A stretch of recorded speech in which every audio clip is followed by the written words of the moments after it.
It's truly humbling. Also, thanks for introducing me to Father Kappen.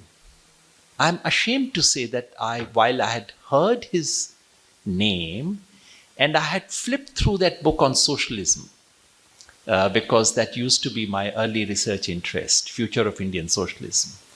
So that's how I connected with him. But I didn't quite read him.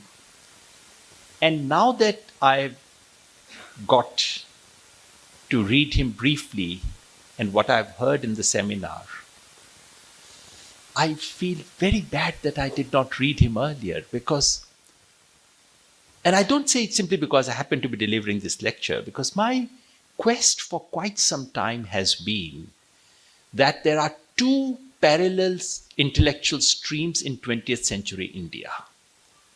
One is that of the tradition of decolonization, very indigenous and rooted. The other is the strong egalitarian streak.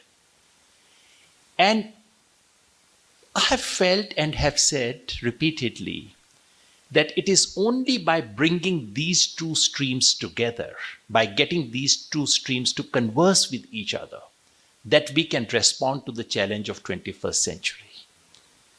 And that's what draws me to Ram Manohar Lohia.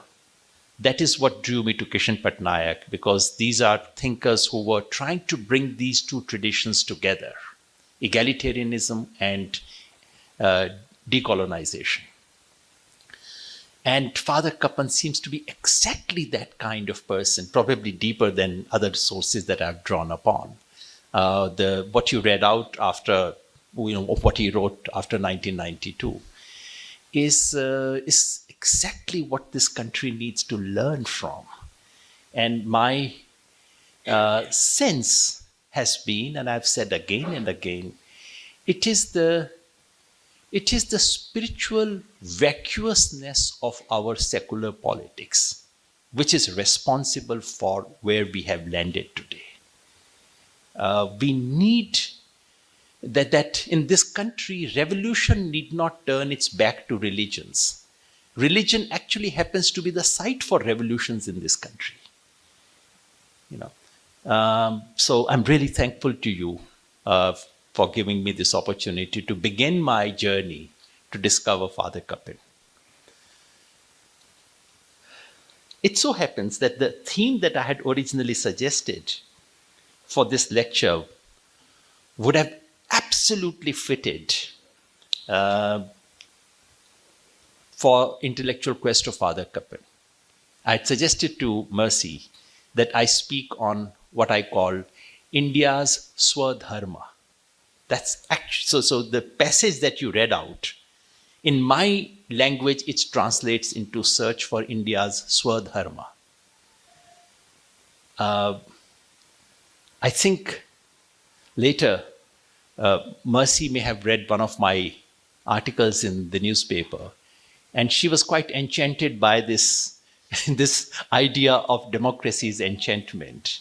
No, I don't resent changing the title. I actually am grateful, because now whenever I write about India's Swadharma, I would write after having read Father Kappen, which is what it should have been like. So thanks for saving me and for bringing me closer to the theme that we must discuss today. Because democracy is the reigning deity of our times. The thing about reigning deities is this, that you cannot but worship them, that you keep having questions, but you cannot allow yourself those questions because you are up against a reigning deity. This is our trouble with democracy. We fight battles, but we fight that battles. We must fight that in the name of democracy.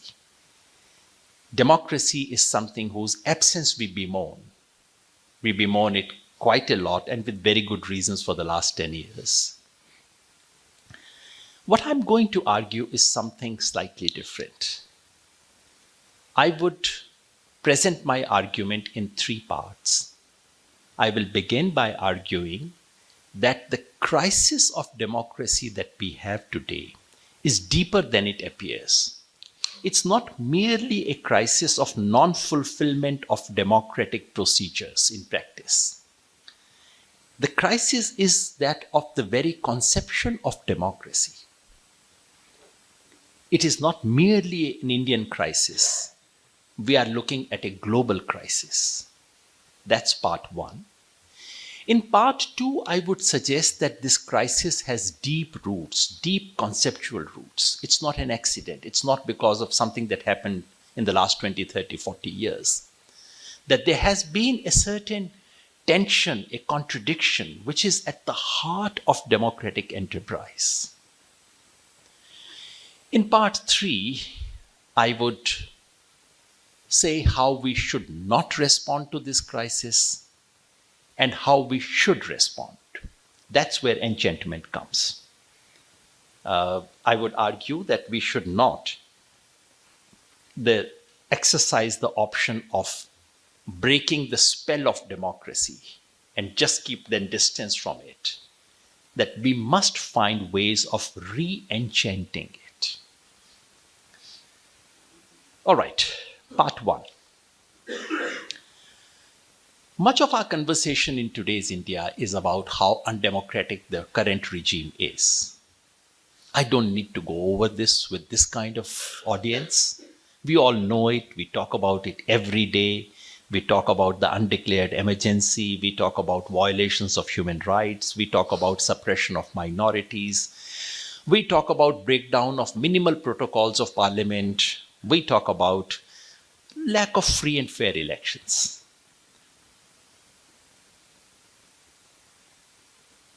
But that's not merely an Indian situation. And that's not merely a problem with the practice of democracy. The fact is that the real life of democracy is a far cry from the romantic story of democracy that has been told to us by the dominant orthodoxy. What is that lovely story of democracy? The lovely story of democracy that is taught to us in textbooks. I must confess that I'm guilty of writing some of those textbooks, which if you read class 9, 10 textbooks of NCERT, you would understand why I have these pangs of guilt. The dominant orthodoxy presented us with a neat definition of democracy, which is a normative standard, which allowed every political regime to be pigeonholed into democracy or non-democracy binary. It supplied us with an institutional checklist which can be used across the globe to operationalize the idea of democracy. It wove a lovely tale of nations' utopian transition to, consolidation of, and culmination in a finished product called democracy. This is the lovely telos.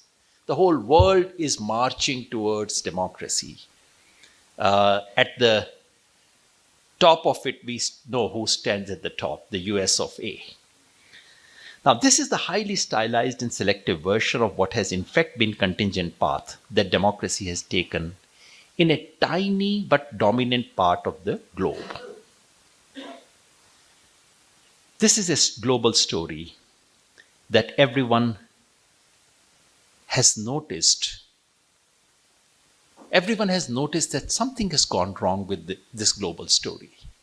And all of us must be deeply grateful to Donald Trump and to the United States of America for bringing the truth to everyone's light. We needn't have waited for Donald Trump's return to power to ask this question. Somehow, when the landlord in the village catches his disease, everyone notices the pandemic.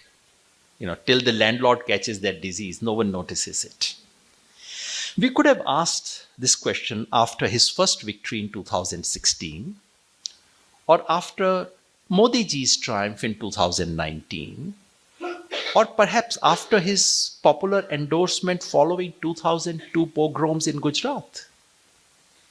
After all, that was a popular endorsement through democratic mechanisms. Or if we care to look at the rest of the world, after Viktor Orban's rise to power in Hungary in 2010, Benjamin Netanyahu's vice-like grip in post-2009 Israel, Rajapaksa's family control in Sri Lanka after 2004, beginning of Erdogan's regime in Turkey in 2003, Thaksin's victory in Thailand in 2001, and so on and so on. The harsh truth is that the record of actually existing democracies in delivering good outcomes is actually not so good. The phenomena of democratically elected and re-elected leaders unleashing political bad, chaos, corruption, criminality, ethnicide, ecological destruction, and what have you, while retaining their popularity, is not something new. If we care to look without blinkers and beyond affluent European societies, it is hard to resist the conclusion that what we assume to be the benefits of a normal functional democracy are largely fictional. Success stories of democracy are usually happy coincidences that last for a limited period. These episodes are bright stars in a dark sky of shades of democratic disappointments, failures, and disasters. These are very harsh things to say. But I think our times require us to recognize that democratic governments do not improve our chances of good governance, rule of law, or well-being of its citizens. Not to speak of climate change, issues concerning future generations, or non-human creatures and nature. उसकी तो बात ही छोड़ दीजिए आप. This is the record of actually existing democracies. Now, lest some of us begin wondering, what is this man up to? What exactly is he saying? Is he building a case for authoritarianism? No, I'm not. Because three things still continue to work for democracy. One, that democratic governments fare no worse in this respect than authoritarian governments. That much we can say, honestly. Two, a democracy enhances the chances of decisions leading to bad outcomes being detected or corrected. That's a famous Amartya Sen thesis. It just increases the probability that someone will catch these things a little ahead of time. And three, a democracy enhances a citizen's self-worth, irrespective of whether they get what they want. These arguments are good enough to reject authoritarian alternatives. But these hardly constitute a ringing endorsement of the ideological deity of modern world. The fact is that some of the disasters that we have seen in recent times have not been disasters of the upstaging of democracy or of violation of democracy. In fact, many of these have happened through the mechanism of democracy. And that's the 21st century style. I mean, I keep saying in 21st century, everything is smart. Children are smart, phones are smart. Authoritarian leaders are also smart. Everything is done in the name of democracy and by using the mechanism of democracy. The long list that I read out, except in one or two cases, you cannot say that the elections that they won were unfair elections. It's in and through duly constituted majority rule. You cannot say that Mr. Trump has won an unfair election. And that is something we avoid facing this because it hurts us, because it pains us. This sober record, however, has not affected celebrations of the dominant model of democracy and attempts to export it all over the world. The dominant theory of democracy kept up the fiction that instances of democratic failure were exceptions the dark underbelly of democracy, to an otherwise benign global tide of democratization. The charm of democracy has led everyone to believe that such populist leaders acquired and retained power despite democracy, not because of democracy. An attachment to democracy meant a celebration of wafer-thin spread of democratic rituals all over the world. The trouble is that, like market failures, these democratic failures are not aberrations or malfunctioning of democratic apparatus. These possibilities are built into the political system that we call democracy. Now, that's the harsh thing to accept. You cannot brush it away as minor exceptions, minor misuse of the system. This possibility is built into, I saw that in Gujarat in 2002.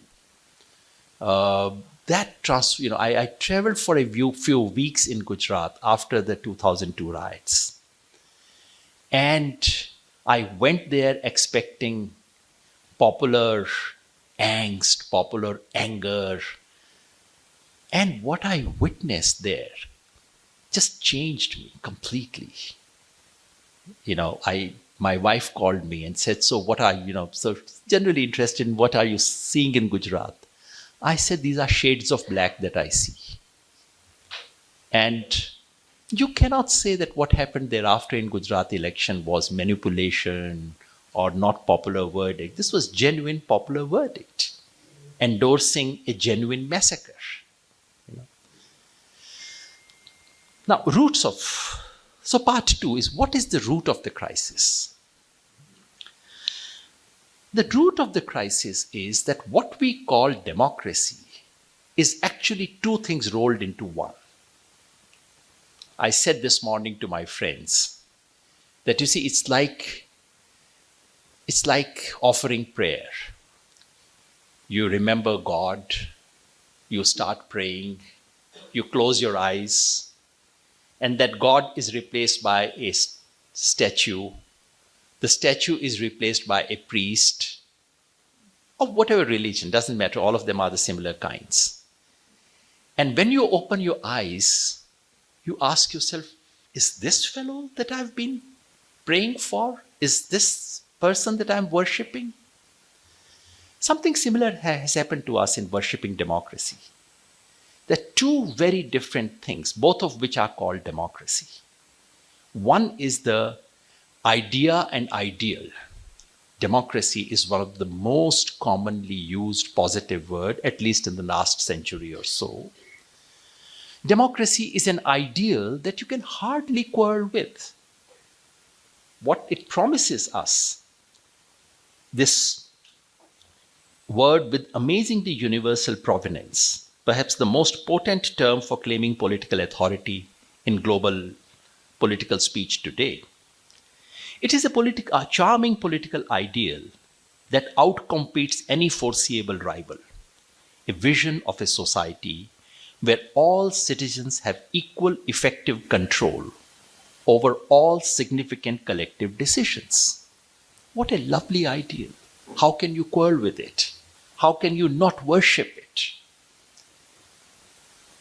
The trouble is that the same word democracy is also used for a mechanism. So we are told, as we are also told while we worship, that God is somewhere, but right now what you have is a temple in front of you, a mosque or a church. So that abstract ideal translates itself into something real. Stay ahead with our cutting-edge news app. Instantly access the latest shorts in just 1 minute and breaking news in just 50 words. Download now for a smarter, faster news experience.